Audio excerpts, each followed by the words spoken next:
Hi, my name's Dan Eman, and we're making this video in response to some questions that we got during one of our neighborhood meetings regarding the spring runoff, and it was specifically around a timeline of events that led to an evacuation order. So we were able to do some research and backtrack into what we think is a pretty good timeline that should explain to you the information we had and the decisions that were made. And as you'll recall, our city manager, Harold Dominguez, and Dale Rodemaker, our public works director, took a helicopter ride late that morning on the 12th. And they were taking a lot of pictures on their iPhone that were time-stamped. So using those timestamps, we were able to create a pretty good timeline. And what we're going to do is show you some pictures and explain to you what was going on while they were flying and what decisions we made based on those pictures. So this first picture is taken at 12:24.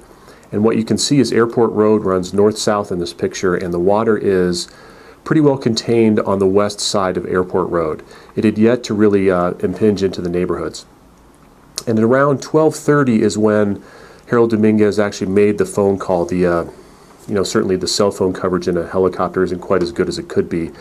So we got that phone call around 12:30 in the EOC.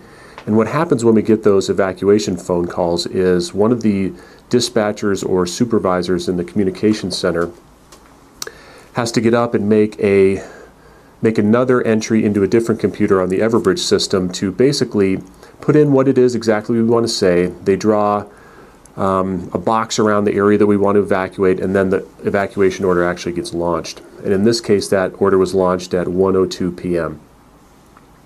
The second picture we're going to show you is just after that at 12:25 or so, and you can see in this picture the water is still not really going into the neighborhoods, and in fact you can see it's sort of splashing back off of that fence right on the corner there, and that's the corner where the Railroad and Airport Road intersect. And you can see in that picture that the water hasn't really gone into the neighborhood yet. And after that, they started flying west to check out what was going on in Lyons and see what was going on in the river corridor. And then they turned around and came back.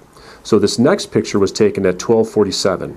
And here you can see they're actually looking to the south, and you can see the water is just rushing in on Twin Peaks Circle there. So you can see now the water in about 20-some minutes has gone from being pretty well contained on the west side of Airport to really a complete deluge into that neighborhood. So it really showed that this event was a lot more flash flood-like. In 20 minutes it went from pretty dry streets to really you can see the cars are almost completely submerged. But if you look carefully, you can also see in the Champion Greens neighborhood, just on the top of that picture, that it's pretty dry there still. You can see that those neighborhoods and those streets are pretty dry, so the water hadn't quite impacted them as of yet. And the next picture is kind of a flyover of the Valley neighborhood, and you can see right at that same time, right around 12:48, the neighborhood there is completely dry.